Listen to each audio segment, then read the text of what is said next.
Ini baru tercermin, ya setelah, COVID-19 ini mereda, ya melalui beberapa simulasi yang saya buat dan teman-teman buat, dan juga kemudian merujuk pada beberapa simulasi yang lain, eee, sepertinya akhir April atau awal Mei ya. Jadi kalau merujuk pada simulasi kami, itu antara tanggal 6 sampai, 12 Mei, peak-nya dari penyebaran COVID-19 gitu ya. Jadi kita kalau begitu berarti, landainya itu di akhir Mei atau, bahkan awal Juni.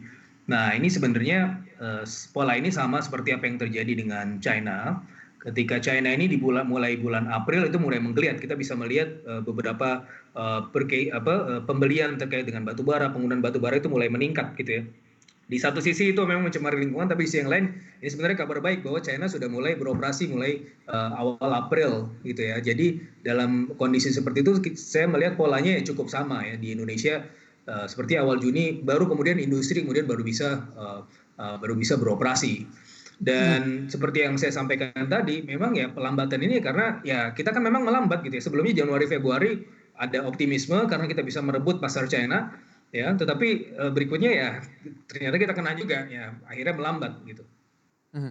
Nah, ini kan kalau kita lihat juga ada guyuran begitu, likuiditas dari pemerintah kepada perusahaan-perusahaan begitu. Ada skema yang sudah diatur oleh pemerintah untuk guyuran likuiditas kepada perusahaan-perusahaan ini. Tapi kalau Anda melihat ada misalnya pandemic bond, terus ada moral hazard, Anda melihat jangan sampai misalnya ada PLBI jilid 2 begitu?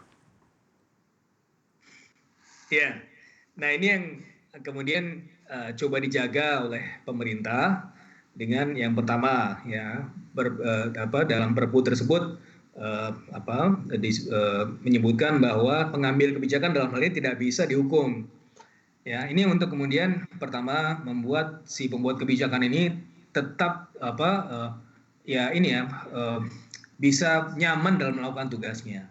Yang kedua adalah sebagaimana yang juga disampaikan Bu Ani dan juga Pak, Peri tadi di pagi, sebelumnya, bahwa ya meskipun demikian kan tentunya ada pengawasan-pengawasan juga yang, di antara mereka gitu kan, dan mereka mencoba untuk melakukannya secara, sehati-hati mungkin gitu kan. Apalagi ini kan komite.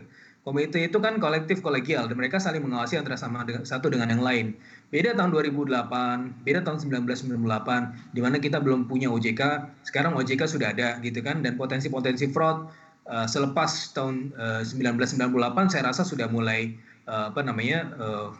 hilang gitu ya. Jadi memang ada kemungkinan fraud, tapi saya rasa dengan, keberadaan komite yang profesional ini, itu bisa bisa bisa menjadi faktor yang kesekian lah. Meskipun demikian tentunya kita harus tetap, waspada.